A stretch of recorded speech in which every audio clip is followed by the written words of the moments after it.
Laser boy, what is the nature of your power?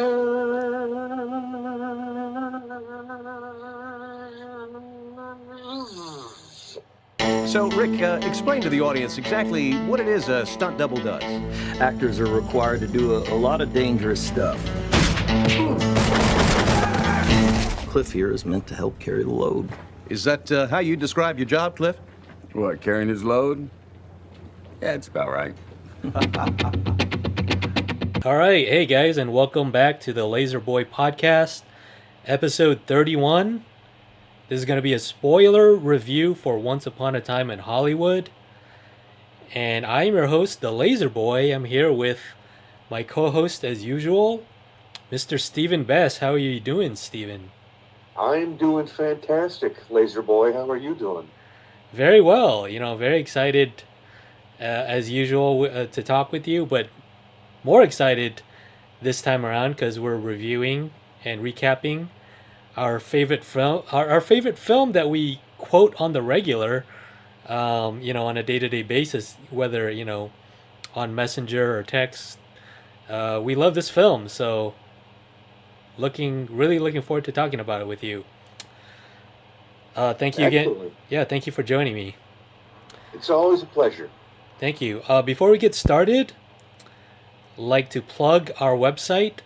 We're at thelazerboy.wordpress.com. Find us on Instagram at thelazerboy. That's the Lazerboy with a Z. And find more episodes of our podcast. Just type in the Lazerboy on YouTube. And the show is typical. We're going to be, we'll have a general thoughts section before we jump into the spoiler recap. And we have a special bonus edition for you this episode. We're going to be giving you our top 5 Quentin Tarantino scenes that give us the munchies, like scenes that, they have close-ups on food that make you really hungry, and as well as our top 5 Quentin Tarantino songs, soundtrack songs that are in his movies. So before we get into the episode, I'd like to plug as well our sponsor, which is PV Brands Payment. They are PV Brands or PV Brands Pay. They are an all-in-one mobile payment processing app, usually covering high-risk businesses like CBD and online casinos. And if you have no credit or low credit, don't worry, that's not a problem. And they are able to convert crypto in minutes. So, if you dabble in crypto, I know it takes a long time, usually days, weeks, sometimes even months to convert your cryptocurrency into regular currency. So PV Brands Payments is the solution to that. So please check them out. And if you end up looking for a quote, which is free, they give free quotes, make sure to add Joseph or the Laser Boy, preferably Joseph, as the referral, so we can get credit for that and keep giving you guys quality content. So with that, let's get right into our general thoughts of the film Once Upon a Time in Hollywood, the 9th Quentin Tarantino film from 2019. Steven, you are a huge Quentin Tarantino fan. How much were you anticipating this film? Immensely. Like you said, I am a huge Tarantino fan. I love all of his work. I mean, and not just from when he was a director, but even going back to like Natural Born Killers or True Romance. So I was greatly looking forward to this film, especially since it's his 9th, and he said he's only going to do 10. So it's his second to last installment, technically. Yeah. If he stays true to his word, right? Right. Yes, that's assuming he stays true to his word. Right. What in particular, plot details, the period piece, made you, anticipate this the most?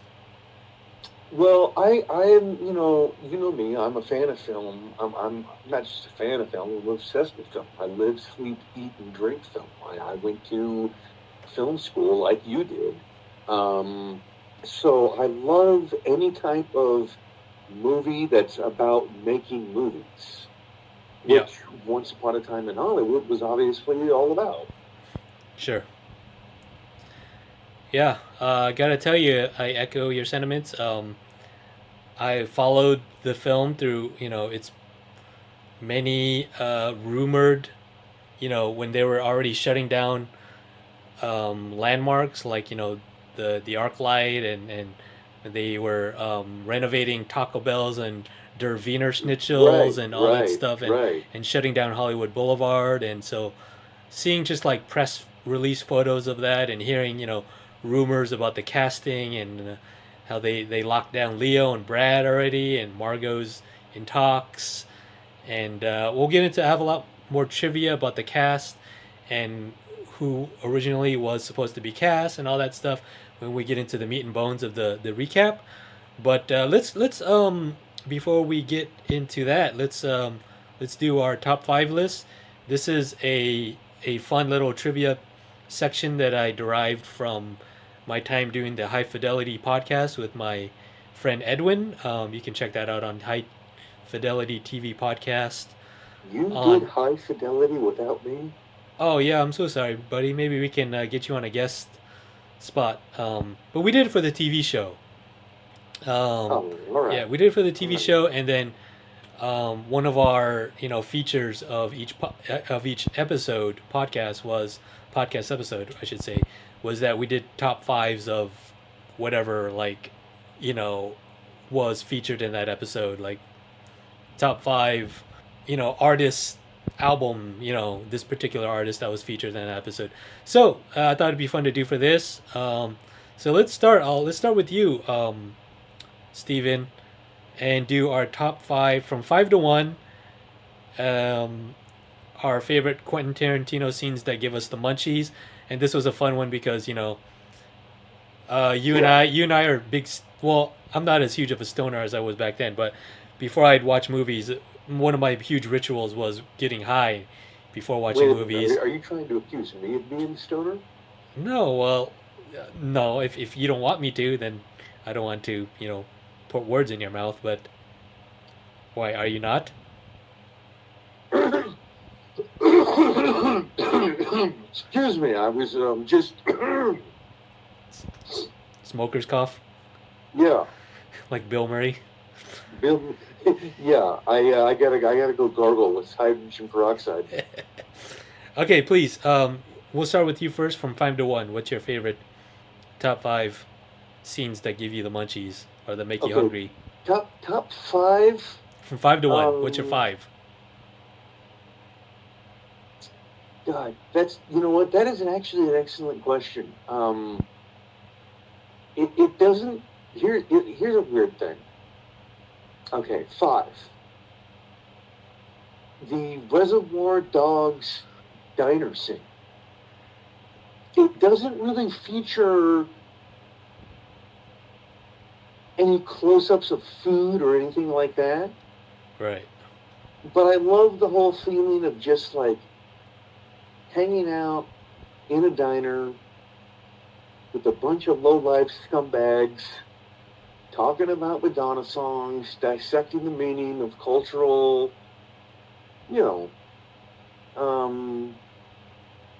oh, here's the smallest violin for all the waitresses in the world.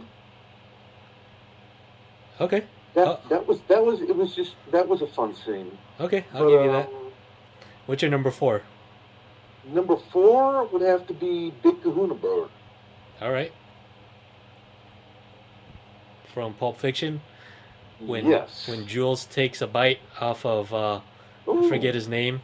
Yeah, my girlfriend, she doesn't. She's a vegetarian, so I don't get to eat a lot of burgers. Oh, what is this? Do you mind if I have some Sprite to wash this down with a tasty beverage? Okay, so that's 2 down. Then he proceeds to drink all of the Sprite and say that hits the spot. That was a tasty beverage. All right, number 3. That just makes you, and I think we've talked about this before. There is theoretically no Big Kahuna Burger, and if you're watching the movie, it looks a lot like a doctored up In-N-Out burger. Yeah, yeah.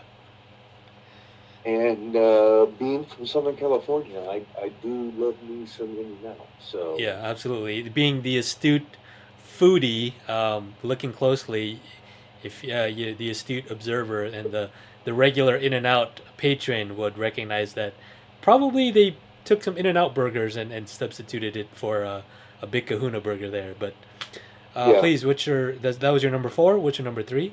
Okay, Death Proof, the nachos. Yes. The nacho. When Stuntman Mike goes to the bar, Yep. and I mean, if you think about it, not only was that a great looking plate of nachos, my God, which is making me hungry for nachos right now, Mm-hmm. but it was also a great plot device. The fact that he came in, he didn't have any alcohol, he only ate nachos, the girls were drunk, later they get into a car accident. Yeah. He had a virgin. He's working up to his big drink, which is the Virgin Pina Colada.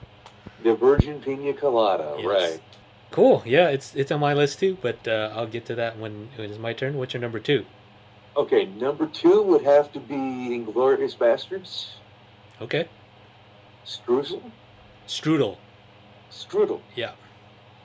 Don't forget the cream. Yeah, he says it in French, but he says something à la crème. And the way he said it, it's just so yeah. it's so delightfully maniacal. It's fucking Hans Landa. Oh, great choice. Anything else you want to say about that choice? It's fantastic. Yeah. It shows the crispiness Oh, of the strudel yeah. and the And then apples. when he puts the cream and on and the put the Oh, creme yeah. on top. And And it's like, no, you must wait. Be patient. Yes, yes.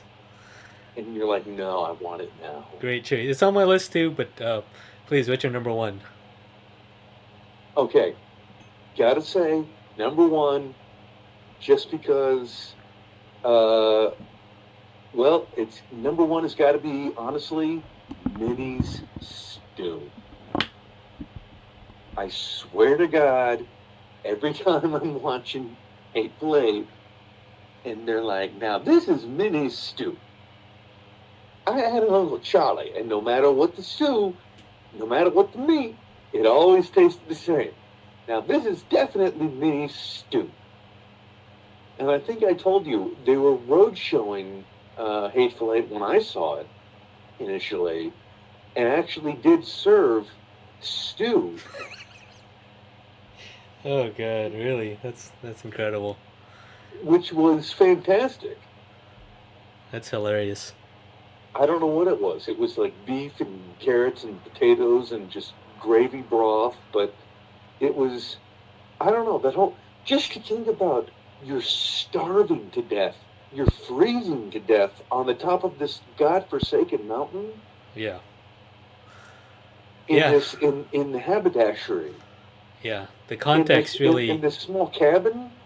Yeah, the context really makes that seem very good. Just being able to eat a warm meal for the first time in 3 days. Right. I mean, even and I love the aspect how it makes them all sit at the same table. Okay. Like, they hate each other, all the characters, up until it's time to eat. Right. And even Walton Goggins, Sheriff Mannix, is like Bruce Stern's character. Like, come on, come on, General, you come over here and sit next to me. Right. All right. Let's try to avoid, plot details. We're just talking about the food here and why it looks so good. But anything else you want to add about the stew? No, I mean, other than Tarantino has a weird way of capturing. He's got a food fetish like he's got a foot fetish. Yes, he has a food and a foot Okay. fetish. That fucking bastard. He's that's the stoner in him.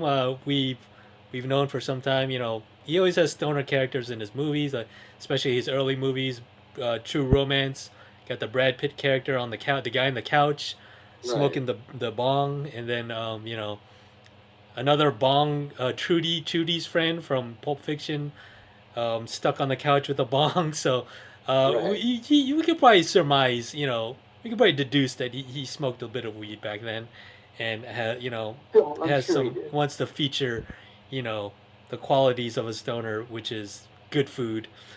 But cool, yeah. Thank you. Jackie Brown, Sam Jackson's What character. was there? Oh yeah, that's right. Yeah, I was about to say, was there a food scene in that? Because I don't remember any of Jackie. I was trying to think of one from that movie, but I just only remember them going into a food court. In the mall. Yeah, in the mall, but I Right. don't remember them eating ever.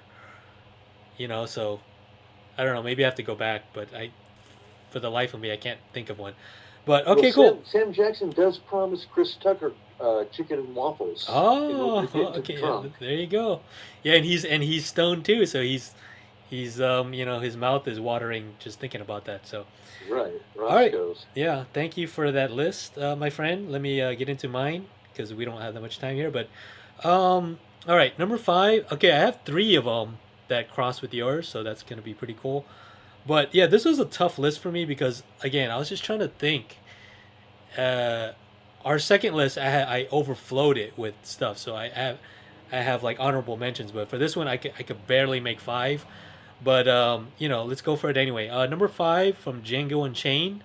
It's a tie between the beer scene where they're close-ups of them, Oh, the yeah. draft thing, when In they're the saloon. yeah, in the saloon, and then they're scraping off like the suds, and it's just like tuk, tuk, tuk, tuk, and just like it looks so mouth-watering. I'm like, I want a beer after seeing that. It just Yeah. looks and then it's a tie between that and another scene in Django, the white cake, the white cake at the end. Right. That he, Right. he offers them at they just like show close-ups of the white cake, and I'm like, I love white cake. I don't. It's so simple. Don't overcomplicate cake. Like ice cream cake, overkill. White cake, perfect. So love me some hot cake, as Calvin Candy says it. I love the way he says it. Number four, sorry, I said Incredible Bastards. It's Inglorious Bastards. The strudel with the cream, yes, one of my favorites. Just Yeah. wait for the cream, and just the way like when they slice it and then they just put it in their mouth and like chew on it. You could hear like it's crunch, and I just like, oh yeah, I don't know what it is about the way his characters eat food. It's just so it makes you want to go into the movie and grab it.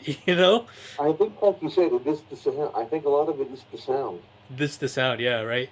And obviously, Yeah. the close-ups of it too. So, and like I said, especially the earlier days when we smoked a lot of weed. Well, when I smoked a lot of weed, I don't want to put words in your mouth, but um, you know, these happen like in the middle of the movie, and when the weed kicked in already, and I'm already like super hungry, and back then I didn't have the wherewithal to bring some snacks with me, or maybe the tub of popcorn is empty by that point. But something about middle parts of movies when they start eating, I'm like, fuck you, I want some food. All right, which brings me to my number three, Pulp Fiction. Jules eating the Big Kahuna burger.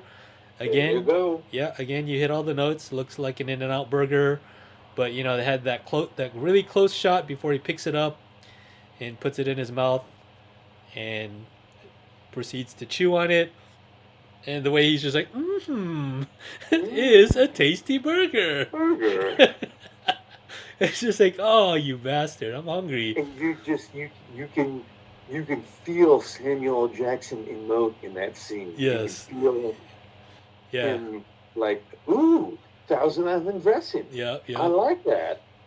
yeah. And in the morning too, like burgers for breakfast, sure. Why? Right. Why the hell not? Hey, why not? Yeah. Exactly. Exactly. Right. And then the way he just like sips down that soda, I'm like, oh, that's the perfect bite, and then that's the perfect thing to wash it down with, and then you're like, that's the perfect like, oh, please, I'm gonna go to In and Out now. Thank you very much, Pulp Fiction. And, Um, and then I'm gonna come back to this apartment and shoot me some guys. right. Hey, do you ever do this? sorry, quick sidebar, but there's a certain scene in a TV show or a movie that they makes you want to go eat that food, and then you go buy that food and you eat it along while watching that scene. That's hardcore, right? Have you ever done that? Yeah, like I said, I do that. I have a copy of Hateful Eight on Blu-ray, and I do that, and I get like a Campbell's Okay, nice. chunky beef stew. Yeah. Oh, nice. So you reimagine, and you're eating stew with them. So that's great. Right. I have one where off the top of my head, the Seinfeld episode with the God, what's it? The Kenny Rogers roasted chicken. Yeah. Yeah, and the way like Kramer, like he's watching Newman eat it, and he's like, it's the wood that makes it good. And like when he's like eating like drumstick after drumstick on his bed, I'm like, that you know what those chicken look like? It looked like El Pollo Loco, like roasted chicken. So I always go buy some El Pollo Loco and then eat along with that scene. So I'm on no sleep, Jerry. I'm on no sleep. Right. See that's how hardcore we are foodies we are. I'm surprised we're not like completely obese. Yeah, right, exactly. I'm not a skinny guy by far, but I'm not a fat guy. Neither am I. I'm not. Yeah, we're not Mr. Universe. Yeah, we're not Newman fat, but I'm getting up there with George probably. I'm a little. Yeah, I myself, I would take some boudoir photos. Sure. All right, cool. So that was a little quick sidebar. My number 2, another tie here with since we're doing a podcast about Once Upon a Time in Hollywood. I have a tie between. Here's one where obviously the main one is Cliff Booth making mac and cheese, and it's just some plain old Kraft macaroni and cheese mac and cheese that he whipped up in in his little dingy little trailer. Yeah, here, but and he's making that while he's preparing Brandy's feast there with the wolf tooth, rat flavor, raccoon flavor, dog food here. Even that, like I think we've talked about in the past, is a great weird way. It makes you want to eat the dog food because it makes you want to eat the dog food when he puts it in the bowl and it's like good food for bad dogs. No, yeah, and the way it squishes out and it's like, and then like it falls, it like slops in his dog bowl, and then here's the coup de grace here is I don't know if I used that phrase correctly, but I don't know, it sounded right. Yes. Okay, well here's the main part of that is when Brandy licks her snout. And she's like waiting for it. That makes me hungry. You know what I mean? Yeah. I'm like, fuck, Brandy's hungry. I'm hungry. Like, fucking let her eat already. Jesus. Yes, very true. Anyone who's ever had a dog and looked at the dog licking its snout, waiting for you to prepare food for it, can relate to that scene in the movie. Absolutely. I've never tasted dog food, but I'll probably give it a lick, like Cliff Booth does at the end there when he's like super stoned off that LSD cigarette. But all right, so my tie. Well, again, the mac and cheese looks really good when he's stirring it, and again, it's like a close shot. And if you see that on a big screen, you're just like, I want some mac and cheese. How can you not want mac and cheese? That's it's such a great comfort food. Yeah, and that's the cornerstone of good food marketing. You watch any food commercial. They have close-ups of the food and it's in slow motion, and that makes you hungry. And Tarantino knows that. And in any like any burger commercial. Yeah, I wouldn't be surprised if Tarantino was directing food commercials in the future. So, my tie here, this is kind of a weird one, but you probably wouldn't have thought of this because it's really obscure. Well, not really obscure, but it's when Caleb Decatu, played by our guy Rick Dalton, is in the middle of shooting the Lancer pilot, and he's eating a drumstick. You remember that scene? Yeah. He's just like we meet Johnny Madrid for the first time, I believe, or is it the other guy? I think it's Johnny Madrid. Yeah, he's talking to Johnny Madrid, walking around with the drumstick and talking all evil, twirling his mustache, and I am a huge fan of fried chicken. I don't know about you. I love me some KFC original recipe. Love me some Oh, Popeyes. no, I'm the master of the buffalo wing. Oh yeah, you love buffalo wings. I remember that. But That's I love right. fried chicken. I love Popeyes Louisiana Southern fried chicken. Popeyes, Louisiana. Yeah, Uh, but it looks like a KFC drumstick, and it looks like really tasty. And again, it's the middle of the movie. I'm hungry if I'm not if I'm high at that point. right. So like when he digs, Plus, plus, chomps a bite plus, into that drumstick, I'm like I want a drumstick right now. And he doesn't even finish it. He throws it away, and I'm like, give me that. I right. want it. How dare he?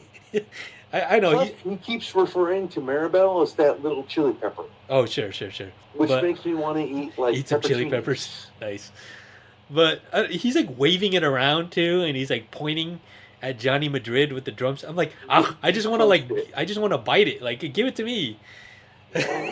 All right, so that just shows you how fat I am. So that's tied for my number two there. Once Upon a Time in Hollywood. My number one, you probably know this. I mention this all the time. Stuntman Mike eating the Nacho Grande platter in Death Yeah, Proof. Gotta be hands down. Like, first of all, it's a close up of him eating it. It's not just a close up of the food. He's devouring it. He's just like going to town on it, and it's like a close up. velociraptor. Right. He's close ups of that melted cheese, that mozzarella, the whatever is in that, and whatever I don't know, carne asada additives are on there. It looks so good, and he's just like devouring it. I get hungry every time, no matter what. Like that movie, that scene gets me so hungry. And if you're stoned, like forget about it. Like you're pausing the movie and going to like getting a Nacho Right. Bell Grande at Taco Bell or something. Like, you know what I mean? Like that. So we agree to agree. If you get stoned and watch a Tarantino movie, you Yeah, might get the munchies. absolutely. That's gonna conclude our top five Quentin Tarantino scenes that give you the munchies. Let's get right into. Man, we're going a little long on this, but let's try to get through these a little quicker this time. But what are your top five Quentin Tarantino soundtrack movie songs from 5 to 1? Okay, that's another great question because it can go in any direction any day of the week. It just Yes. depends on how I feel. Yeah. What what is You it know, now? what side of the bed I wake up on in the morning. Yeah. But I gotta say, first off, let's just say number five, for the sake of it, and I hope I'm saying this right. Dick Dale's Miserlou, Pulp Fiction. Okay. I always thought it was Miserlou, but Miserlou? Miserlou, yeah. I don't know. Yeah, we will have to ask Dick Dale himself because I don't even know what Yeah, we is. will.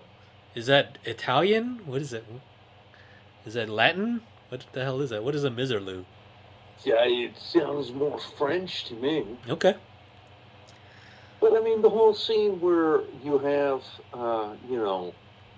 the, if any of you motherfuckers move, I'll kill every last motherfucking one of you. Yep. Yeah. It's a great throw down the gauntlet opening track. It's like Yes. you wanna see how it's done. This is how it's done, kind of song, It and just I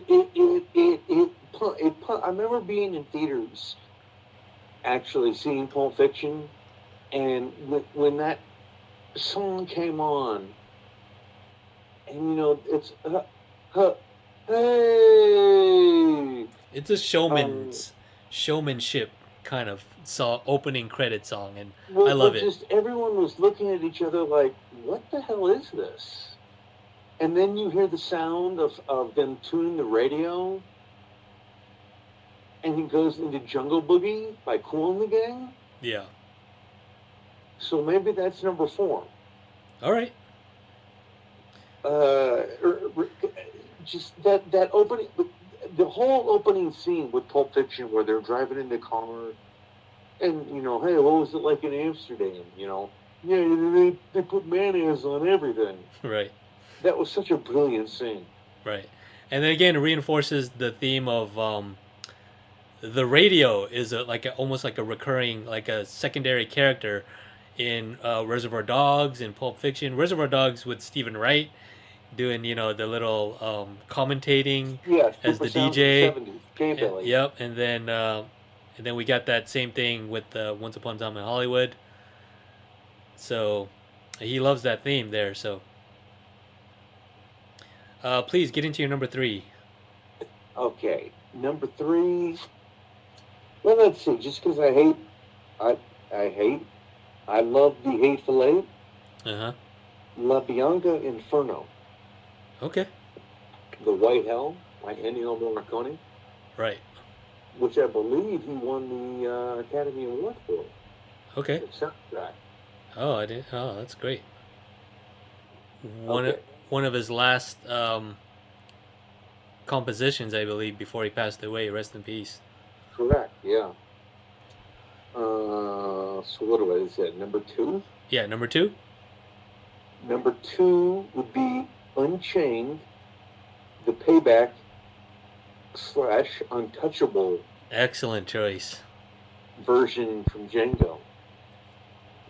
Uh huh. When he goes nut shit on the planet on Calvin Candy's men. Yep. And number one would definitely have to be Kill Bill. Honor without The Battles Without Honor and Humanity. honor without yes. Yeah. Correct. Yeah. Which I believe was from. He does this a lot. He takes movies. Well, he takes songs from other movies, but it's from a Japanese Yakuza film, I believe. Really. The Yakuza Papers. I could be wrong. I could be misquoting that, but I know it's from a movie. Great, awesome list, my friend. Thank you for sharing that. Yeah, you're welcome. Yeah. Well, you know me. I'm a DJ, and I have a bunch of Quentin Tarantino mixes. I have most of his soundtrack on vinyl, and most of my mixes are very structured. I'll do a little block of all of his opening credit title songs, and then I'll do some middle songs, and then I'll close out the mix with all of his end title songs. So I'm very obsessed with his soundtrack. I love the way he's kind of takes some from old movies and from different scores from other movies, and he's a great music historian as well as film historian. We all know. Yes, that's very true. We both know that before he starts writing a screenplay, he'll sit down in his record room and play songs that he believes will be in this new film for some inspiration. So he's a huge I want to say he's like a DJ in his own right. Like his films showcase all of his eclectic music. Pulp Fiction showcased all of his that's a good point. yeah, his Pulp Fiction showcased all of his surf rock, and among other rockabilly stuff, some Link Ray, and among other funky soul tracks Jungle Boogie, like you mentioned. But let me get into my number five, which is I had to put one from Once Upon a Time in Hollywood since we're talking about that film, and my favorite song of that film is "Out of Time." Simon. What? Simon and Garfunkel. No, it's "Out of Time" by the Rolling Stones. Oh my God! Well, you know how much I love the Stones, man. Yeah. It's strange that he's never had a Rolling Stones song before in his movies. I think he didn't want to take the fire away from Martin Scorsese, because he has a Rolling Stone song Martin Scorsese and the Rolling Stones are Yes, he has a Rolling Stone song movie in his film, like in every one of his films. So right. I'm being now I'm overindulged. If I'm not mistaken, that's the song they play when Rick and Cliff are flying back to America after they did the movies in Italy. Yeah. And he's getting married to Francesca. Yeah, it's baby, you're out of time. Yes, that's the one. Sorry, I can't sing. It's from Aftermath of 1966 album, and Aftermath I love it. Is a great album.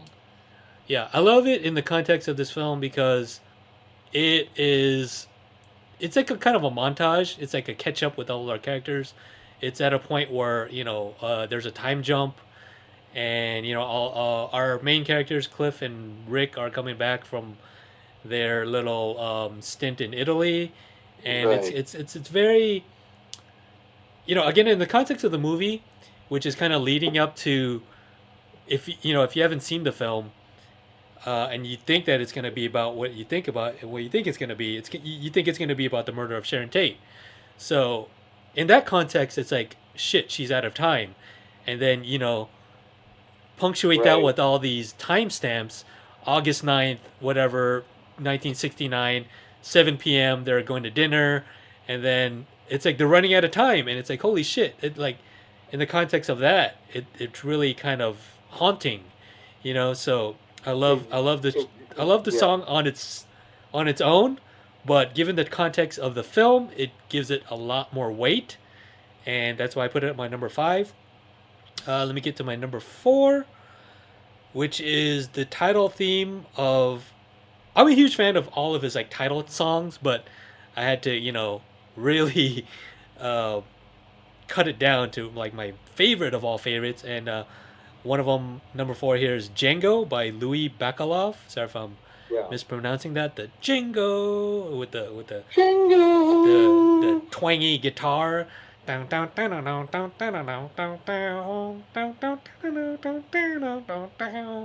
He loves fucking like twangy surf rock guitars, Yes, he does. Quentin Tarantino. So like to hear this in like, of course this is from the movie Django with the guy who played Django. I forget his name, but he was also in Jamie Django. Foxx. No, the original Django, the Italian Oh, Django. Franco Nero. Yes, Franco Nero. That was the song where it came from, and then he Right. repurposed it for Django Unchained, which is kind of genius. Which brings me to my number 3, Surf Rider by the Lively Ones. This is Okay. the ending title song to Pulp Fiction, Okay. where our two hitmen in their like Where they leave volleyball together. T-shirts are like, we should get out of here now, and stuff their pistols in their shorts there, in their beach shorts, because they look like a Yeah. couple of dorks. It's like, haha, they your clothes, motherfucker. But but again, like, reinforces his the theme of surf rock. It takes Right. place in Los Angeles, Venice, a bunch of iconic beach cities. So very cool. We had like the Centurions earlier when Vincent Vega's like shooting up heroin. We got Miserlou, obviously. We had some other tracks I can't think of right now, but yeah, perfect song to end on. It made me subsequently go out and buy that record, the Lively Ones record, and all of the Lively Ones songs are just bangers. I could just play them end to end. There's not like a bad track on any of their albums. They're all instrumental, but there's some of them are covers. But they're if you're not into surf rock, the Lively Ones album will get you into surf rock. So Yeah, definitely. right. Number 2 of mine is Urami Bushi by Miko Kaji. That's, again, one of the many end title tracks of Kill Bill. Okay. After Malagueña Salarosa, sorry for my bad Spanish pronunciation there. That's the Robert Rodriguez Chingon song, where we see, the pictures of all the cast, and then Can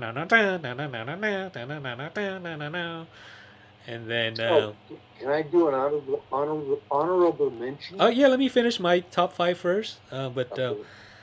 Yeah, so that's Urami Bushi by Miko Kaji, and it's great that Kill Bill is a favorite of mine, just for Yeah. the mishmash of so many genres of music. Obviously, you got the all the songs of Morricone in Kill Bill are incredible, but most of the Japanese songs in there, even had the Green Hornet song in there. The Battles Without Honor and Humanity is a great one that you mentioned in your Right. list. But Urami Bushi, man, such a haunting song to close out on, and it's catchy. And Miko Kaji is such a lovely voice. She was Lady Snowblood. She was a huge Japanese actress from the '60s, and she she made a great album. The Flower of Carnage is also featured in Volume One. So it opened my eyes to Miko Kaji. Yeah. Um, which brings me to my number one, The Green Leaves of Summer by Nick Perito. Just Okay. a fantastic operatic, like spaghetti western song. Um, it just gives me the chills every time I hear it, even without the context of the film. Like I just play it and I get the chills. And when you get the chills, like this song is a favorite of yours. I don't know about you, but It's doing something. yeah, it's doing something. It's sparking up some kind of emotion in you, and I love it. It's a great way to start that film. It's of course after that. Oh, it starts off with that. I forgot. I thought there was a cold open, but yeah. The opening credits are to that song, and I love all the songs of Inglorious Bastards, but it's probably my favorite opening title credit song of all of his films, and I love all of his opening credit songs, like I mentioned before. So cool. I'm gonna get into my honorable mentions too, but let me hear yours first. Well, mine was going to be Kill Bill, Santa Esmeralda, Don't Let Me Be Misunderstood. Oh yeah, that's a great one too. Yeah. Okay. You have any more, or is that was it? Well, I mean, I love everything. I literally am looking at right now. I have Kill Bill. I'm looking at all the soundtracks that I have of his movies. I've got them all on CD, but you got them all on vinyl, probably, right? Yeah. They're gathering dust, but I do, and I have them on MP3 as well. So okay, well, let me give you some more my honorable mentions, and maybe that'll spark something in you. But yeah, real quick, because I don't want to. We've talked about this long enough before we get into the film. But another title credit song I really like is "The Last Race" from Death Proof by Jack Nitch. It's Okay, the dong yeah. dong dong dong dong dong dong dong dong dong dong dong. Right. It's from the movie The Last Race, which I believe is kind of another like car movie, like B movie, grindhouse film, which I've never seen, but it sounds incredible. I love that whole soundtrack. Death Proof, Down in Mexico by the Coasters, Yes. Hold Tight by Dave D, Dozy, Beaky, Mick, and Titch, which Jungle Julia mentions in that film that it was supposed to be Dave D, Dozy, Beaky, Mick, and Pete from The Who. And she was like, if you ask me, he fucked up. So, great little tidbit there. Sorry, you're going to say something, Steven? No, it's just Down in Mexico by the Coasters is in the great one. Oh, yeah, right. I guess. It makes you want to have a margarita and some tacos. Oh, absolutely. All surf rock and Pulp Fiction I mentioned earlier. All Morricone songs in Kill Bill, especially "Death Rides a Horse." That's Yeah, the song yeah. that plays during when she's massacring the Crazy 88, and we also hear the song "Nobody" by the Human Beings.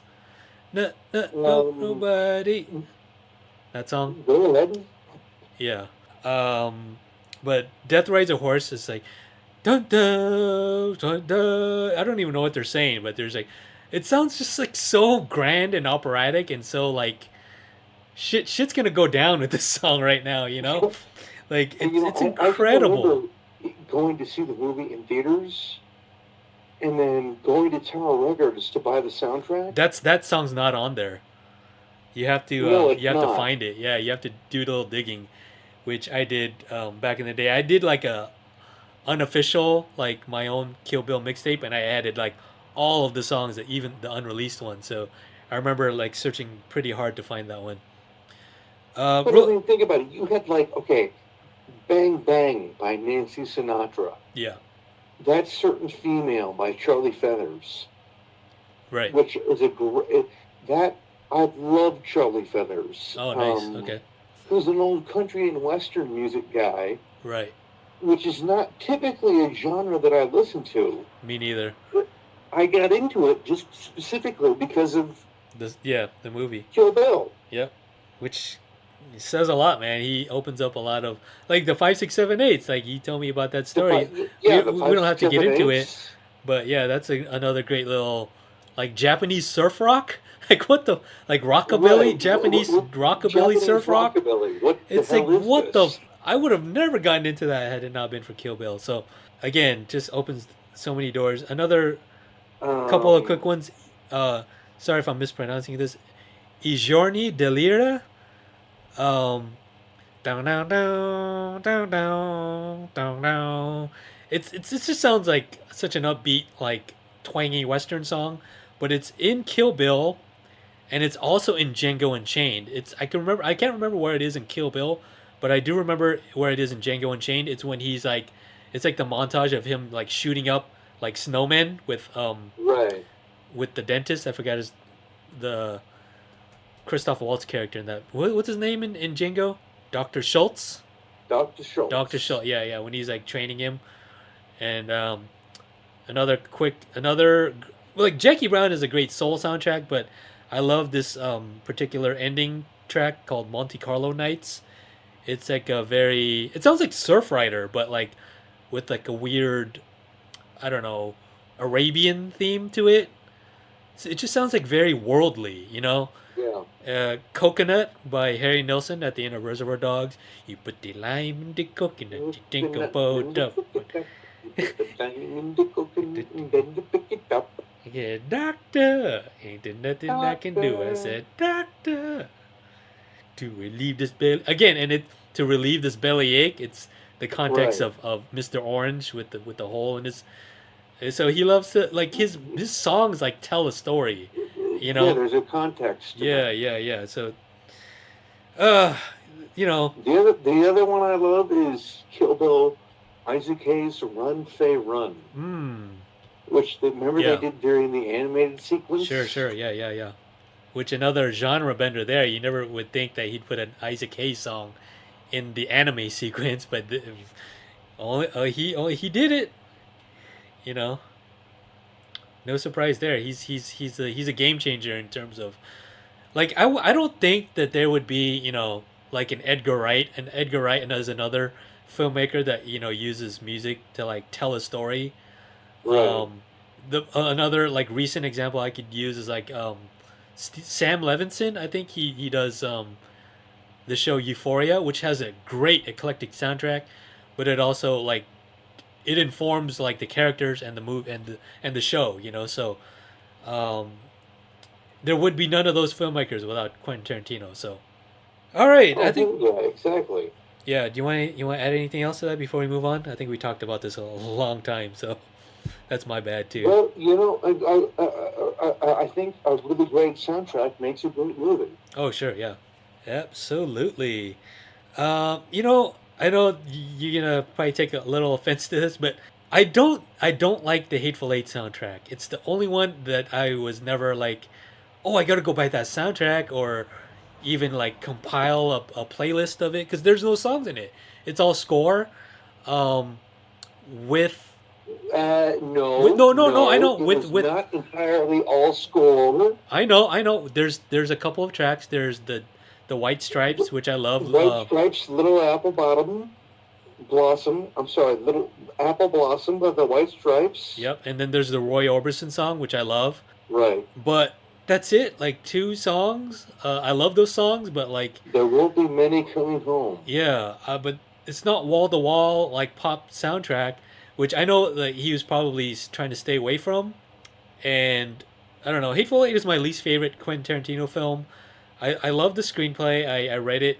I read the leaked version, which sorry Quentin, sorry Tarantino. He Yeah, probably will probably apologize now. he probably will sue me for that. But I read the leaked screenplay. I love the screenplay. I don't know. I thought the movie was a bit overindulgent, and it was kind of samey. He was in this rut of doing spaghetti westerns all the time, and then he just did one with Django, and the fact that he's gonna do 10 movies and that's it, I'm like, dude, do something else. Like you don't have to be stuck in this genre, and it feels like he's stuck in a rut with that in this little period between 2012 and 2015, and yeah, that's just my opinion, and that's why it'll probably be something I still enjoy it. It's not like I hate it, but again, it's probably the film that I revisit the least, of his filmography.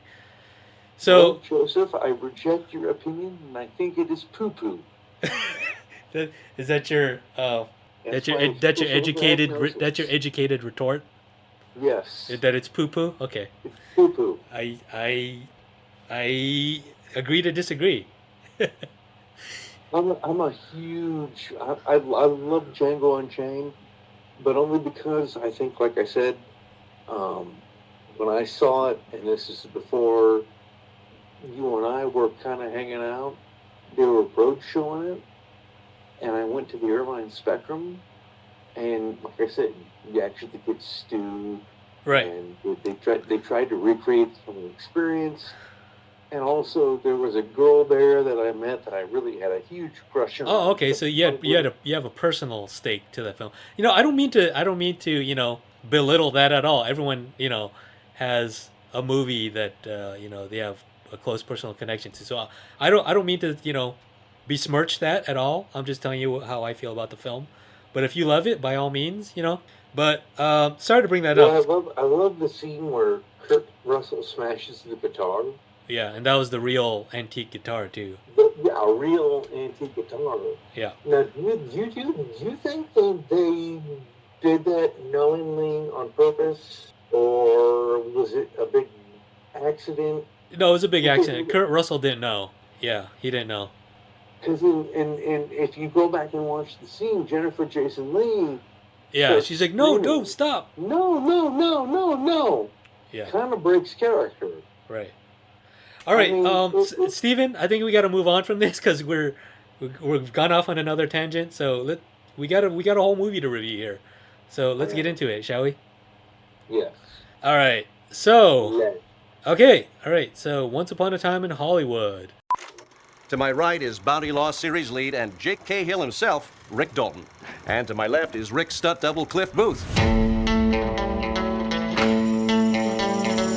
The ninth film by Quentin Tarantino, written and directed by Quentin Tarantino, produced by David Heyman, Shannon McIntosh, and Quentin Tarantino. Starring Leonardo DiCaprio, Brad Pitt, Margot Robbie, Emile Hirsch, Margaret Qualley, Timothy Olyphant, Austin Butler, Dakota Fanning, Bruce Dern, and Al Pacino. Produced, distributed by Columbia Pictures, Bona Film Group, Heyday Films, Visiona Romantica. Distributed by Sony Pictures Release. Came out in July 26, 2019, wide in the States. The first Quentin Tarantino film not to involve Bob and Harvey Weinstein, based on the sexual abuse allegations Right. on the latter, Right. and is a film that was billed as, when he was casting it. Usually films don't have the actual title of the film when they're going into production for try to keep it secret, to try to keep it under wraps, and it was billed as magnum opus, which I believe makes a lot of sense because I do believe this film is his magnum opus. Yeah. So I think we already got into our general thoughts of the film, right? So let's get right into the recap. My hands are registered as lethal weapons. We get into a fight, I accidentally kill you. I go to jail.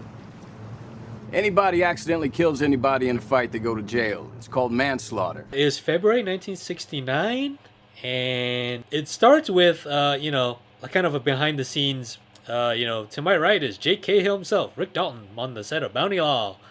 And Right. what'd you think about this start here? Steven, What was that? what did you think about the start of the film here? Well, it's fantastic. NBC and Screen Gems presents Behind the Scenes of Bounty Law with Rick Dalton. And wouldn't you say you carry his load? Yeah, I'd say that's about what I do. That's about right. Yeah. Cool. You know what? Let's try to skip the recap because that's gonna take a while. Let's just. Okay. Well, before we start on our kind of overall thoughts of the film, let me share you some highlights of some trivia first, shall we? Go ahead, let's do it. All right. So, did you know that the original cast, Brad Pitt was originally supposed to be cast as a private investigator of some kind of murder, and he declined that role initially. So I believe in kind of an earlier iteration of this film, there was like a Sharon Tate murder, and he was investigating that, and it was a really kind of grim, dark tone, and it wouldn't have starred Brad Pitt because he turned that role down. So I believe he may have repurposed the film to make, to cast Brad Pitt into like a more lighter role. Right. And when he rewrote that, sorry, go ahead. I just said interesting. Oh yeah. Leo was in talks for a while, and he eventually signed on to play Rick Dalton, the washed out, alcoholic actor, which is Right. based on a bunch of people, most notably, like Steve McQueen, Kurt Russell, and Burt Reynolds, which the latter two, Kurt Russell and Burt Reynolds, were like close consultants of the film.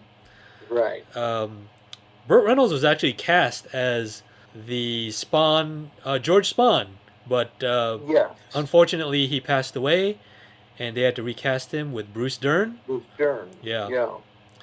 Squeaky? You mean Squeaky? How am I supposed to know what color her hair is? I'm blind. Oh God, fucking Bruce Dern. Okay, so back to the trivia story. So Brad Pitt at this point is out, right? He didn't want to be cast as that PI. Do you know who was in talks to play Cliff Booth? Shot in the dark. Who? Give me a guess. Adrian Brody. Wait. Okay, no, that's not bad, but I did not expect you to say that. No, give me another one. A bigger A-lister.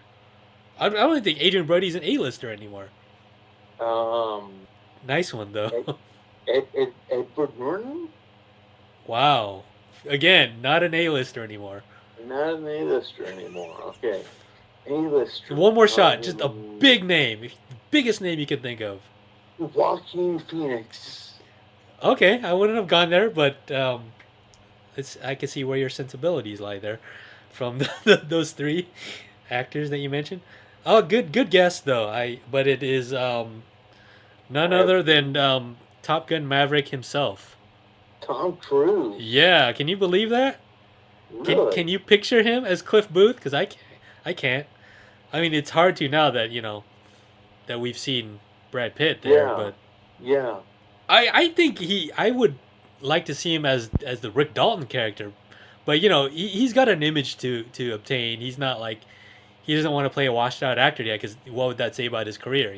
Right. But that is a fascinating piece of trivia there. Yes, to go into Maverick, which that is now. It just surpassed Titanic. Yes. Yeah, that's crazy. Yep. Amazing, huh? A movie which Tarantino loves. He says it was fantastic. So, another piece of trivia there. Another one. They shut down the 101 for like 2 hours to get period-specific cars on the freeway, and of course, Right. they redressed Hollywood Boulevard, and there's no CGI in that, which is incredible. The only piece of CGI in the film, yes, there is one, is the scene where they reinserted Rick Dalton into The Great Escape. Is that the film? Correct. Yeah.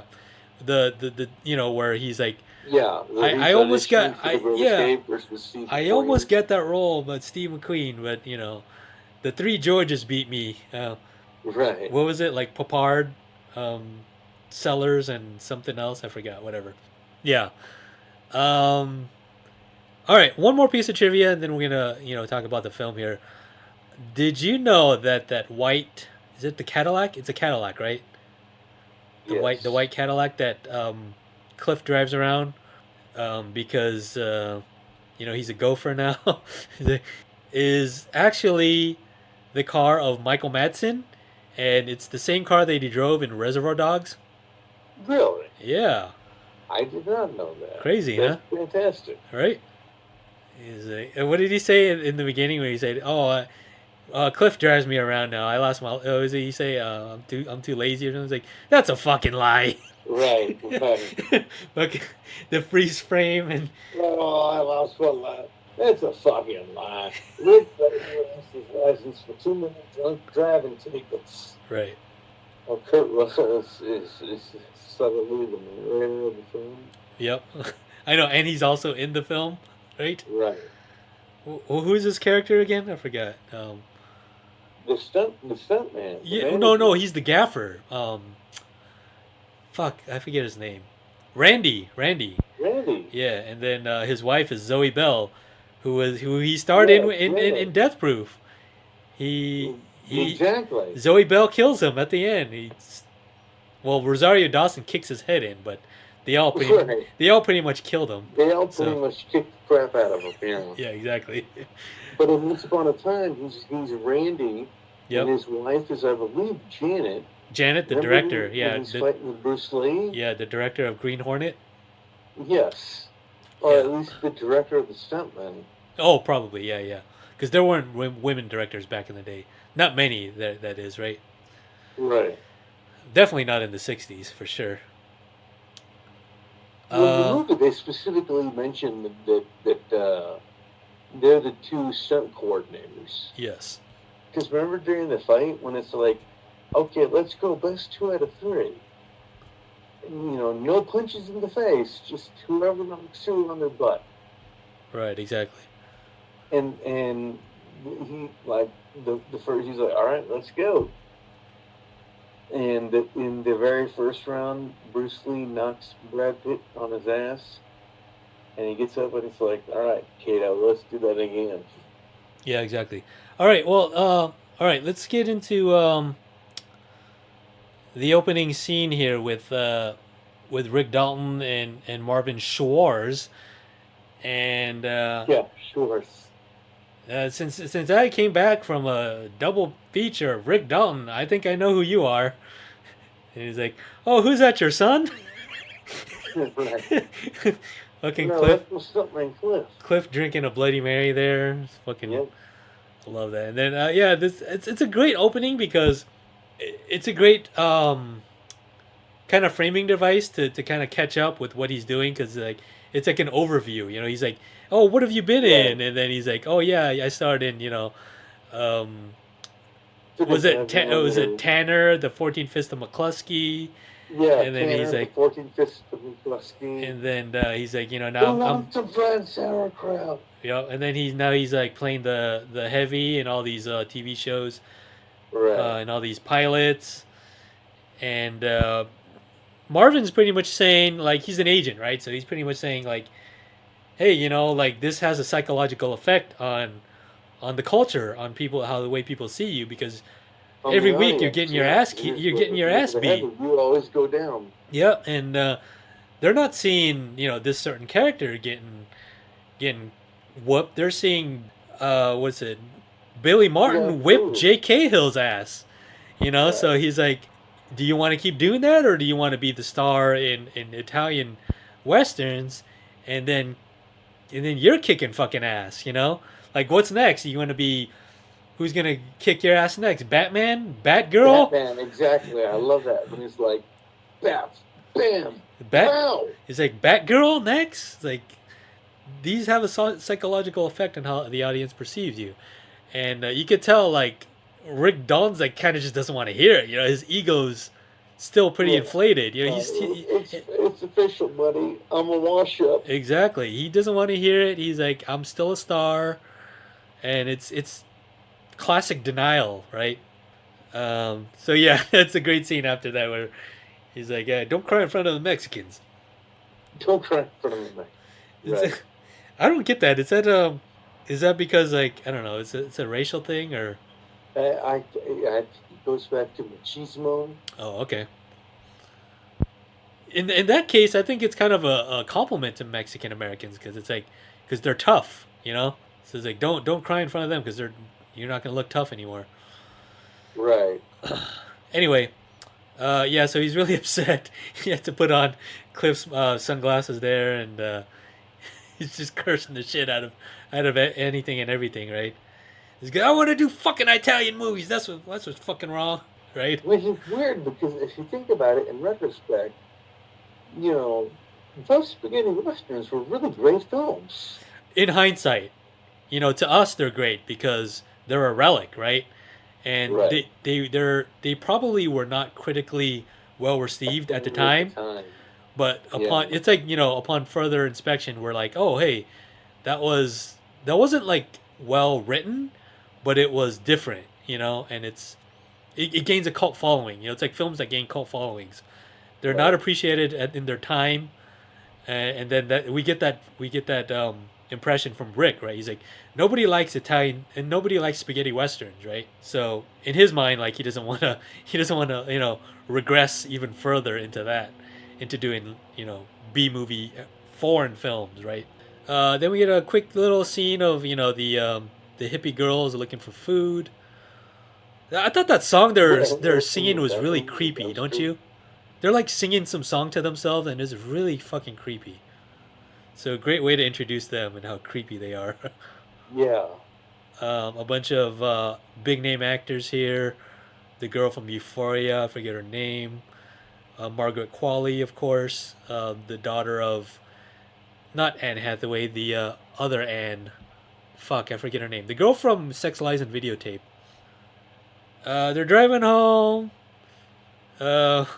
Cliff's pretty much saying like, "Oh, I'm your gopher now. I haven't been a stunt double and I haven't been an active stunt double in a while, right?" He's Right. like, "I'm not complaining, man. I love driving you around the house sitting up in the hills. I would love that life too, actually, wouldn't you? Wouldn't you, Steven? To fix the antenna. That's the dream, right? But Yes. it's a great way to kind of juxtapose the two personalities because Rick is like in like a deep depression. He's like in denial and he's just like, I don't want to do this. It's like this is the worst thing ever. And Cliff's like, I don't think it's the fate worse than death that you're making it out to be. You get to keep working. Yeah, maybe you hit a little bump in the road, but look at me. Like I'm living on a trailer near a drive-in theater in Paramount. I have to drive 30 minutes out each time. Like you're living out here in the hills. Like what do you got to complain about? So I like his more, what's it, like a more pragmatic way of looking at it, right? And he's trying to be a good friend too. He's like, hey, it's not as bad as you think it is, bro. Like calm down. We get to see him drive home on Cielo Drive here, and then what's with that big like poster of his face though? It's kind of weird. All right. I don't know. That was like a promotional piece from a movie or something, right? Oh, okay. Yeah, it was like it was like a poster for one of his movies, probably. Because at one point he's like, "You know that big garage." Say that again, Steven? At one point, isn't there a scene where he's like, "Can you move that into the garage?" And then like, Brad Pitt's like, "No problem, Rick." Right. And he actually goes. You can see the flamethrower that Rick uses. You know what? I think that was in the novel. So, again, to preface that, Steven and I have both read the novel that came out last year, and it expands upon a lot of scenes. Yeah. It actually gives us the plot of Lancer, for one thing, and in another, it expands a lot of scenes. Like, for instance, when Charles Manson visits the Polanski residence. Right. And in the movie, all we see is Cliff's perspective. Jay Sebring actually says, "Hey, the person you're looking for doesn't live here anymore. This is the Polanski residence." And well, and doesn't he actually ask specifically to see Dennis Wilson from the Beach Boys? No, he asked for the tenant. No, the owner of the house, because they're just tenants. Roman Polanski and Sharon Tate are just tenants, and the home owner actually lives in the back, like in a little kind of like the pool house or something, right? And in the novel, we actually see him go back there and have a conversation with him, saying, where the hell is Brian and where the hell is these other people that promised me to listen to my demo, kind of thing, right? Right. And then he's going on and on about, and this is in the novel. He goes on and on about how they took his song, a song that he wrote, a song that Charles Manson wrote, and kind of repurposed it into like a weird pop Beach Boy song, and he's pissed about that, right? So a lot of like backstory with that, which I like, but I can see why they cut it out. He's not like a main focal point, and it does kind of lend itself to a more mysterious um, portrayal of Charles Manson. You know, less is more, right? As they say. Um, you know what? I was gonna try to do recap this scene by scene, but it seems like you're getting a little tired there, Steven. Let me ask you this: overall, like this movie, what is this movie to you? What did it feel like? Did it feel like a typical Tarantino movie? Was it what you were expecting? It feels like Tarantino's love letter to Hollywood. Okay. But like, what genre would you classify this film as? It's tough to categorize, right? Well, I remember reading an article one time in Vanity Fair Okay. with Tarantino, Yeah. where he said if he was still, he started off working at a video store in Venice Beach before he really sold any scripts or made it. And he said if he was still working in a video store, he would put all of his films under the comedy section. Ah. And I can't disagree with that. Right. I mean, how many times have you been sitting there watching a Tarantino movie and you laugh out loud during a scene? Right. No matter how violent it is. Sure. Yeah, you hit the nail right there. I would categorize it as comedy, but I gotta say, his films defy categorization. Like, you look at a film like Kill Bill, which is one of my favorite, Oh yeah. which is one of my favorite Quentin Tarantino films. It is a mishmash of different genres, right? Like each person on her list is a different genre, right? Vernita Green is a blaxploitation film. Oren Ishii is, Japanese Yakuza samurai film. And Right. the list goes on and on. You get to Bud and Bill, and it's a straight up operatic spaghetti western, right? So Yeah. he takes all these genres that he loves and he just kind of mashes them together, right? A genre mashup, as I like to say. And this is no different, I believe. And we also mentioned that, he has two kind of categories of films, like the more heightened films that his characters in movies watch, right? Which is of like the Kill Bill variety, is of the Death Proof variety. Yeah. There's like the world that the real characters exist in and the movie world. Yeah, yeah. And so I think Once Upon a Time in Hollywood, right, you would agree with me, is the real world version, right? Yes. I mean, they're making movies and it's like very accurate to how he grew up in Hollywood. So, Right. but I also think this film is I like to call a hangout film, like, because in typical movies, especially a movie with an ensemble, you jump around a lot. You need an A, B, C storyline, and they cross cut between those storylines often. It's like an episode of a drama. They need to do that to keep your attention, right? Right. Those are called hyperlink films too. But what Tarantino did in this film was he took that hyperlink and he kind of stretched it out. Like, instead of, oh, we'll cut here and then we'll go back to Sharon Tate there, he draws those scenes out so you get to hang out with them longer. You know what I mean? Same thing with, and there's no particular reason either. Like, like when she goes to the movie theater to watch her own movie. Exactly. Well, this scene that I just passed by here, I'm keeping it on in the background, is of Sharon Tate just lying down in bed sleeping. How many movies do that? In screenwriting class, they tell you to cut out all the boring scenes. All the scenes were like, hey, this person gets out of the car and goes into the apartment. You cut that scene out. You know what I mean? Right. You don't write that. You don't write that out because it's boring. It's mundane. But he shows those scenes because I don't know if he's trying to defy categorization or just because he wants you to just be with these, be in their space, be like, just live with them.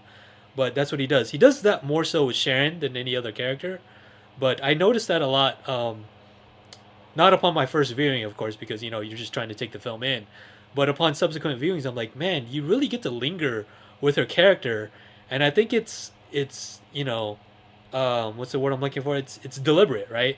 And I'll get into why later. But another film that it reminds me of, another Tarantino film, is Jackie Brown, because Yeah. you get to hang out with those characters too. You know, there is a crime drama plot in Jackie Brown. Of course, you know they have to, you know, pull off this heist, and she has to trick a bunch of people. But there are a lot of lingering scenes in that film where you just get to hang out with Lewis, you get to hang out with Ordell Roby, sipping a cocktail, and Right. and smoking weed with I forget her name, the Bridget Fonda character. Bridget Fonda, yeah. Yeah, what's her character's name? I forget. It'll come up later. Yeah. But you know, I'm watching the scene right now in the background. They're hanging out at the Playboy Mansion. You know, what purpose does that serve? Of course, you know, Steve McQueen Well, narrates exactly. like what's going on with them. You know, like they've been inseparable ever since. You know, she went out to do the Talented, movie. Loves talented, creative men that looks like 12-year-old boys. Yep, I never had a never shot. stood a chance. Yeah. That's great. Played by I forget, Damian Lewis here. Yeah. But cool, yeah. And I also love, like, he's upped his game in. I'm talking about Tarantino now as a writer in terms of comedy. He does cutaways now. You know what I'm talking about? Like cutaways of Family Guy. How they're like, oh hey, it's just like that thing in the movie, and then they cut away to like something that happens that he says. Right. That's like right. it's like a very postmodern, like, now thing to do, and he does that specifically with the Cliff Booth character when Cliff Booth is on the roof and thinking about, you know, what happened with the With Green his Hornet. wife, yeah. Yeah, or that too. But what I'm talking about is with what happened on the set of the Green Hornet, because he was like remembering what Rick yeah, Dalton Bruce- said. Yeah, Bruce Lee, yes. he was remembering what Rick Dalton said about Randy and how he can't work on this set because of him. So he's like, oh, that's all. And then like we cut away to that, you know, scene where he beats up Bruce Lee, and then, you know, puts a dent in the car, and then cut back Right. to him on the roof, and he's like, that's about right, or something like that, right? It's supposed to be just like very sharp comedic moment there, you know. So in terms of all those things, man, yeah, it's he's just operating on another level. You know what I mean? And all right, let me ask you this. I had kind of a brain fart here. Did you like the Bruce Lee scene? Because there was a lot of, you know, controversy there. But what was your interpretation of the Bruce Lee scene? I liked it. I thought it was a great nod to Bruce Lee. I know there was a lot of controversy as far as Brad Pitt like beating him in the fight. Yeah. But I think if you go back and look at the movie, it was more of a draw. Right. I mean, if you remember, they say, who's going to knock each other on their ass 2 out of 3? Right. And the first round goes to Bruce Lee because he knocks Brad Pitt on his ass. Uh-huh. But then he says, you know, get up, try that again, kiddo. Try that again, Kato. Yep. And then slams him into the car, Janet's car. Janet's car. Yep. And then, she and Kurt Russell come out and freak the fuck out of me, like, what's going on? Right. What the fuck did you do? Yeah. What the fuck did you do to one of our leads? Yeah, you know what? I think the main I controversy... don't think it was with any Malicious intent? I don't think it was like there was any malicious intent behind it. Yeah. Okay. I hear you. You know what I think most people... I don't think people are upset about the fact that, you know, Cliff Booth may or may not have beaten Bruce Lee, which, you know, in the context of the film, this guy's a war veteran. Like, of course he's going to beat him. He's war weary Yes. in real combat. You know, Bruce Lee's, as great as he is an actor and martial artist, he's a especially- pretend combat. You know, he does stunts. He does, you know, Well- not full contact stunts in movies. What I think people are more upset about is the fact that the way Bruce Lee was portrayed as like completely arrogant, you know, and the Bruce Lee estate has obviously gone on record to highly demonstrating their disapproval of that portrayal, and I don't take offense to it. Actually, me being of Asian descent and having Bruce Lee as a lifelong icon, I look up to him. Of course, I'm an Asian guy, and he's like one of like very few like Asian American like icons on screen, right? So, Well, I think if you were Bruce Lee, you deserve to be a little bit arrogant. well, yes, that's a good point, but I think that it's a good kind of spoof. It's like saying, hey, this guy has a big head, and it's kind of like the alternate version of what the way people represent him is like so sanitary. You know, it's like, oh, he's an icon. Yeah, he died young, and it's like people are afraid to kind of mess with that. You know, and the fact that Tarantino kind of did that was not only just ballsy. I think it was kind of a refreshing take. You know, I don't think it was racist at all. I think it was just, hey, he's an actor. Like, actors have big heads. You know what I mean? So, Oh yeah, they all do. in that sense, I think he was just portraying, you know, the huge ego of the inflated ego of a huge star. You know, Right. and how can you get mad at that? I'm certainly not mad at that. Sure, would I have liked to seen Bruce, maybe be more empowered? Yeah, maybe in another film by maybe like an Asian American director. But Tarantino's Tarantino. He's controversial for a reason. But I would never want him to sanitize himself for any reason, especially for like political or woke reasons. But again, like yourself and myself, Tarantino has such a love of film.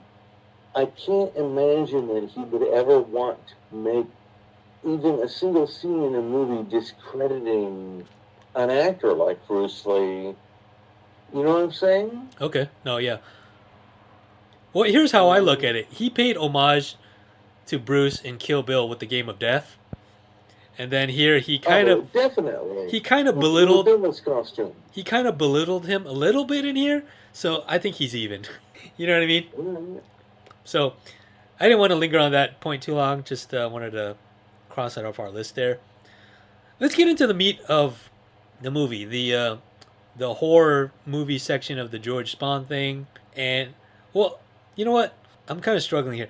Let me ask you, what are your favorite scenes of the movie? You could talk about those. Well, I love the scene where he first meets Marvin Schwartz. Okay. Schwarz. Schwartz. Schwartz? Schwarz. There's no T. It's Schwarz, not Schwartz. Schwartz. Schwarz. Yeah. He makes a point. Yeah, He no, makes a point I'll out take of that. correcting Rick. So Right. that's what I'm just doing to you. No, Al Pacino, I think, had a great cameo in that movie. Yeah. Ooh, I should double feature Tanner and the 12 Fists of McCluskey. 14 Fists of McCluskey. 14 Fists. Wow, that's a lot. It's a lot of fists. Anyone wants some fried sauerkraut? Well, you and I seen this. Well, I saw this movie 3 times in theaters. The first time Right. I told you the story where I took like a teaspoon of THC syrup, and I might have overdone it because I was like kind of paralyzed in the theater there, especially during the Spawn Ranch scene where it became a horror movie. I started to get freaked out there. Oh, yeah, where they go see Bruce Dern. Yeah. And Squeaky. then, Squeaky. Yeah, and then like it fully kicked in, when the whole thing went down at the end, where when Brad Pitt's character Cliff Booth smokes that acid dip cigarette, and you're like, and you don't know what's gonna happen. You're like, oh shit, this guy is a hardcore, battle hardened war veteran, but he's vulnerable right now because he's high. What's gonna happen? Right. I was really freaked out during that scene. And of course, you know, he's fine. That scene is just hilarious. I just love when he. Wait a minute. I know you. You were riding a horsey. Your name is something like, I'm the devil and I'm here to do the devil's work. No, it was dumber than that. Something stupid like No, it was dumber than that. Tex. There was something like Rex. He's like, God, shoot him, Tex! Tex! Tex.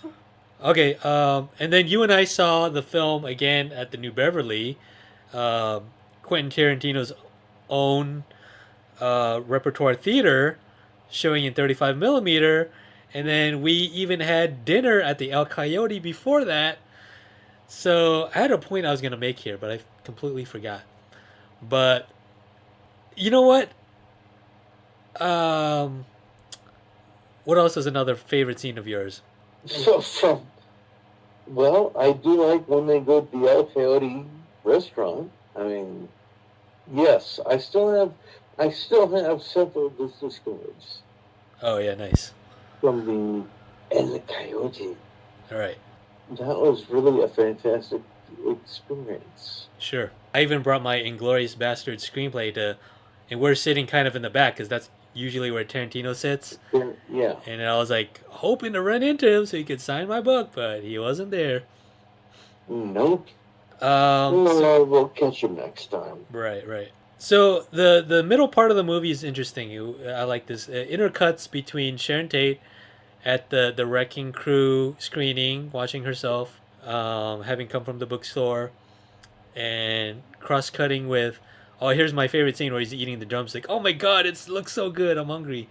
But it's Rick Dalton playing the scene that he's been rehearsing. We've seen him rehearsing it, in his pool, Right. with a whiskey sour. With 8 whiskey goddamn sours, it's couldn't stop at 4 or 5. And then, did you know that it was Leonardo DiCaprio's idea to improvise him messing up the line? Tarantino wanted to shoot it like a straight Western.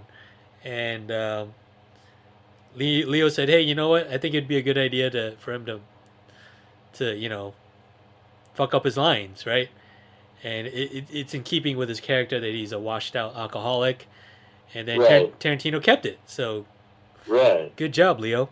It's like, yeah. You embarrassed yourself in front of all those people. Couldn't stop at fucking 3 or 4 out of 8. You're a fucking alcoholic. You're a fucking alcoholic. You fucking drink too much every fucking night.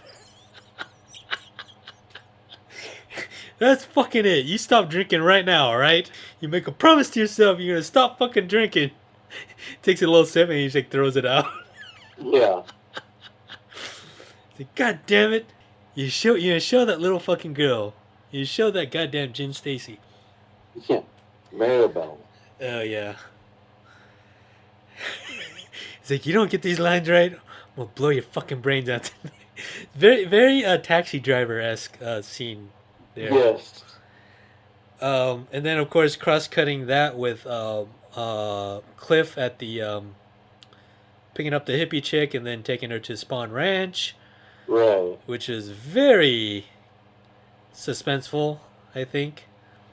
Yeah, there's a definite creep factor there. Yeah. Did you know that the character that puts a knife in Cliff's tire, that character is based on a real life person who killed one of the ranch handlers at Spawn Ranch? So Really? yeah, they actually interviewed that character or that person, and he confessed to burying that ranch hand in a bunch of different places on the ranch. So interesting little trivia there. I know the Tex was a real guy. Right. Most of these people were based on real people, yes. Most Yeah, of these Tarantino characters. definitely did his research. Yeah. Let's see here. Yeah, I'm at the ranch. Oh, I love that. I don't know why this stands out to me, but you know when he's talking to Austin Butler, the guy who plays Elvis now, who plays Tex, Right. and he's like, "You ever been to Houston?" He's like, "Of course I have."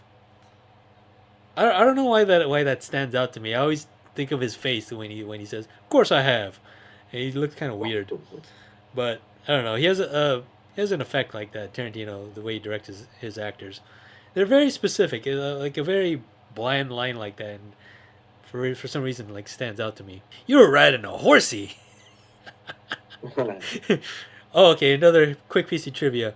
I'm fast forwarding here on the scene, but when they're watching FBI at home in Rick's Hollywood Hills mansion there, and which has become a meme now. When he points at the screen, you know, "Oh, here I come," right? Right. I love that.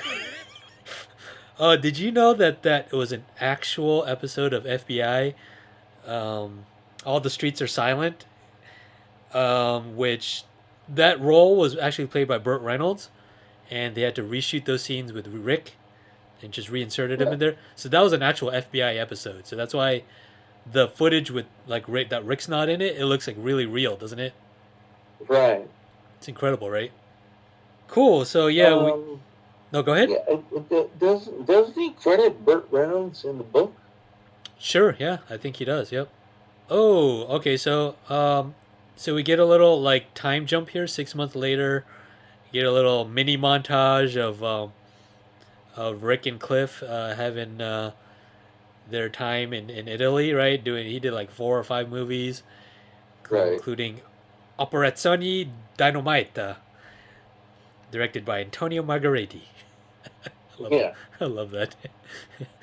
And a bunch of other Western movies, Nebraska Jim, Kill Me Quick Ringo, said the Gringo. Then he comes home with a brand spanking new Italian wife, starlet Francesca Capucci. I wonder if that's a real name. She's like snoring in like first class on their way home. Right. And then Rick's got like some mutton chops here, so he's kind of embracing this hippie look, though he hates goddamn fucking hippies. No, it's not hippies. It's Hell's Angels. Oh, it's vroom vroom vroom. Vroom, vroom, vroom. Sam Waterson is Sam Waterman, or I forgot the director's name, but I love that character too. He's like, I want to give him a long Zapata kind of mustache. He's like he's so like over enthusiastic. I love his character. Yeah. And then here's a fast forward to August 9th here, August 8th, 1969, the hottest day of the summer. You know, cross-cutting between what Sharon Tate is doing at home, going to El Coyote, while Cliff and I was about to say Cliff and Booth, but Cliff and Rick go to Casa Vega, which we got to go there. We got to go there sometime. I heard that they have Tarantino's signature margaritas just because of the movie. Oh, nice. Yeah. Did you know that Jay Sebring was responsible for Jim Morrison's hair for one of his albums, one of the Doors albums? For Hotel Morrison? Could be whenever one that had Jim Morrison like with pretty hair on the cover. But do you remember there's a scene where they're dancing? Well, Jay Sebring is in Sharon Tate's house, and then he's like running away, and she's like, "Oh, are you afraid Jim Morrison will catch you listening to Paul Revere and the Raiders?" Right. Like, are you gonna be embarrassed? So a lot of great detail like that. I love that. They go home, and Cliff. Oh, well, I'm watching the scene where the Polish people are the Polish residents of the Sharon Tate residents are smoking weed. I love that how he's just like while smoking a big fat joint, right? She was reading a book, smoking a joint, and then the Polish guy was watching TV and thinking how American television is way better than Polish television while smoking a big fat joint. Great narration there by fucking Kurt Russell there. Cliff Booth smoking the acid dip cigarette with brandy. Well, he doesn't give brandy any, but he's walking brandy. Correct. And smoking. And then, you know, just by happenstance, that the hippie car with the fucked up muffler drives by. Right. And then I think it's like some Mamas and Papas song. I really like that song. It was really dark.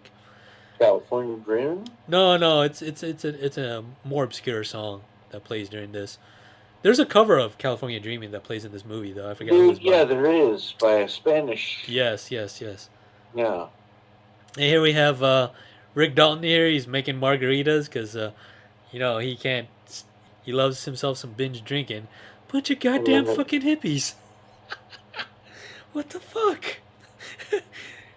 Property taxes up the ass. He's like, hey, you! Yeah, asshole, I'm talking to you. The hell you think you're doing bringing that noisy hunk of shit around here at midnight? This is a private road, all right? And I love the way like he's like yelling at him. Yellow Drive. Yes, Yellow Drive, yeah. And like when he yells at Tex like you can tell he's stoned, right? And like when he yells at him, he's like freaking out. That guy's fucking yelling at me. I can't believe Jake Cahill was yelling at me in the driveway right there. Yeah. Take this mechanical asshole and get it off my fucking street. And he takes a swig out of his blender, margarita. Right. Oh god, it was hilarious. Dennis Hopper, move this fucking piece of shit. Drive it backwards, numbnuts. Oh man. All right. Well. All right. Here's what I'm gonna stop quoting here, but here's what I thought of my initial thoughts when I saw this ending. You know, with all the timestamps and everything, and with the the song "Out of Time," which I mentioned earlier, I thought there were definitely gonna be some murders going down, right? And I think that's what he wants you to think. And he's playing us like a fiddle, right? He's playing us like like an organ, like Hitchcock says. And when we don't see that, completely shocking, of course, but in a good way, right? So yeah, what did you think of the ending there? Well, there are some murders, but the tables get kind of turned. Yeah. Were you surprised by the ending initially when you first saw it? I was delighted by it. Again, I think where you had Cliff and Brandy just like, again, like, nah, something stupid, like, and then Brandy attacks. Yeah. Another piece of trivia here, the girl that drives away, that gets cold feet before the murders, that is none other than Uma Thurman's daughter. Oh, yeah. Uma Thurman and Ethan Hawke. Zoe, not Zoe, something Hawke. I forgot her name. I forget her name, but she's the living embodiment of Uma Thurman there, don't you think? Yes. Right? She looks exactly like her. We got freaking Cliff here, feeding Brandy, and he's like, he's high as fuck. He's like, when the thing slops out into the bowl, he's like, whoa. I love that. He even licks it, right? He's like trying to taste it. Uh-huh. And you got Rick in the back listening to that Snoopy song in his headphones. Yeah. Why is he listening to that, Steven? Do you know why? I don't know. It's hilarious though. Because it's a great song. Okay. Snoopy and like the Red Baron or something like that. Yeah. Yeah, and then madness ensues, of course, when Brandy starts barking. He's like, hey, I am doing the best I can under the circumstances. Right. I know I do not want to get into it tonight. He's looking and then bursts through the doors. I'm the devil. I'm here to do the devil's business. No. Your name was something stupid like Tex. Right. I remember your eyes. I remember your white face. Yeah. That was great. All right. So cool. Yeah, madness ensues. He kills everyone. He gets stabbed in like the pelvis though by the red-haired chick, right? Yeah, because he has to go into the ambulance in the end. Yep. Then he proceeds to just smash her, cave her face in repeatedly. I think she's dead by the third smash there, but you got to be sure. You can never be too sure. Exactly. And then he passes out after the girl starts shooting in the air, and then she comes flying out of the glass door, which proceeds to Rick is like, what the fuck? Jesus Christ. She can't see anything. I think like her face is chewed in by Brandy there. Right. She stumbles into the pool and is still shooting the gun. How many bullets does that gun have? Jeez. And Rick's freaked out. He goes into the tool shed and gets his flamethrower. Brandy runs into Francesca's room. And he burns that goddamn hippie to a crisp. Yeah. And then we have the aftermath here. I love how the first thing that Brad or Cliff Booth says is "I try," right? When we see him, and then the last thing he says is "I Right. try." They both, which Rick Dalton says, "You're a good friend." Like, I try. Yeah. Then we ended here on a very positive note. He talks to Jay Sebring. He's like, "You're Rick Dalton, right?" Telling him about what happened. They broke into my house, a bunch of goddamn hippies, and he's like, "Oh my god, is everybody all right?" It's like, "Yeah, not those goddamn hippies though. they're not doing too Right. good. They're not doing too good." And then he's like explaining to him, "Well, I got a flamethrower in my tool shed." And Jay Sebring's like such a fanboy. He's like, "Oh, from the 14 Flips of McCluskey." I love that. I love their reaction. He's just like waiting. He's like, "Oh yeah, from that movie that I've seen you in." Is everybody all right? Well, the fucking hippies aren't. That's for goddamn sure. Sure. And then it ends on a happy note. You know, he invites him in and finally gets to meet Sharon. And we think that his career is going to be picked up, right? That was Rick Dalton's whole arc. Is he thinks he's washed out, and all he needed was one meeting with Polanski, and you know Right. the way it ends, you think he'll get a job with Polanski, but in my mind, I'm kind of a pessimist. I think he's gonna fuck it up some way or another. You know, You think so? I think so. He's gonna fuck it up, Right. and then he'll get a job with somebody else, equally as big. But I don't think it ends the way we think it's gonna end. That would be too neat. He was actually supposed to be in Frantic, and then he fucked up his audition, so Polanski gave it to Harrison Ford. Right. There you go. But then he referred him to his friend Woody Allen or something. I don't know. Right. Referred him to George Miller, and he started Mad Max instead of Mel Gibson. Yeah. Who the fuck knows? You know what I mean? It's open to your own interpretation. Pretty much. Yeah. All right. Any final words on the film there, Steven? I think we talked about it enough. Running up on 2 hours here. It's a classic. It's a good one. Yep. If you haven't seen it, watch it. Check it out. Right. Oh, I was going to ask you what are your top 5 Tarantino films? Well, that's kind of an impossible question to answer. It depends on the day of the week. Right. It depends on what side of the bed I wake up on. What is it right now, off the top of your head? Off the top of my head, top 5? Yeah. Don't even make me do this, man. All right, let's just do top 3 then. That should be easy.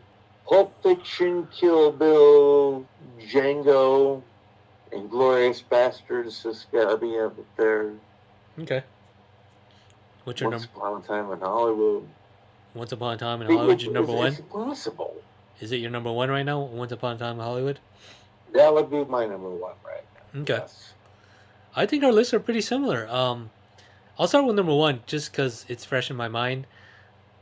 Well, not really, but it's always going to be Inglourious Bastards. I think it's his masterpiece, just like Brad Pitt says at the end there. I think this may be my masterpiece. My masterpiece. It's perfect. It's a perfect film. It's a World War II spaghetti western. It's got a perfect mood, perfect vibe. It's funny. It's got everything. I think it's at the prime of his career too. It's beautifully shot. Robert Richardson, his fantastic collaborator. Close second though. Once Upon a Time in Hollywood. I do love it. I think it's his magnum opus. I think it's a more mature piece of work than Inglourious Bastards. Inglourious Bastards seem to kind of bogged down by genre, but I think it does it well. So I think it's still my number 1.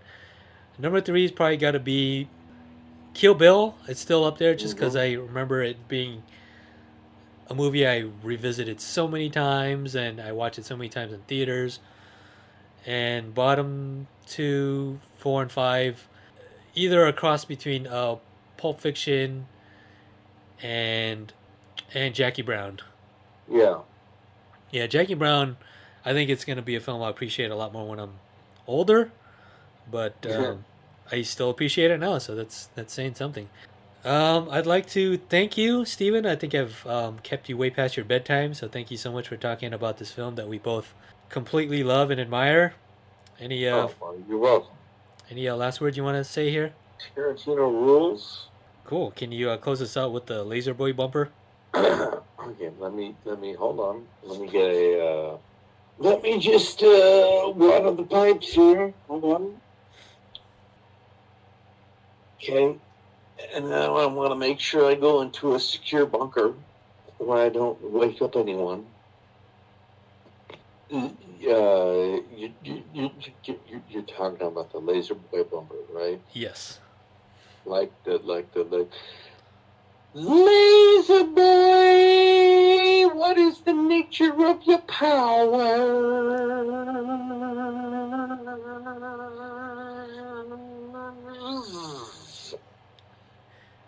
Brilliant as always. Thank you again.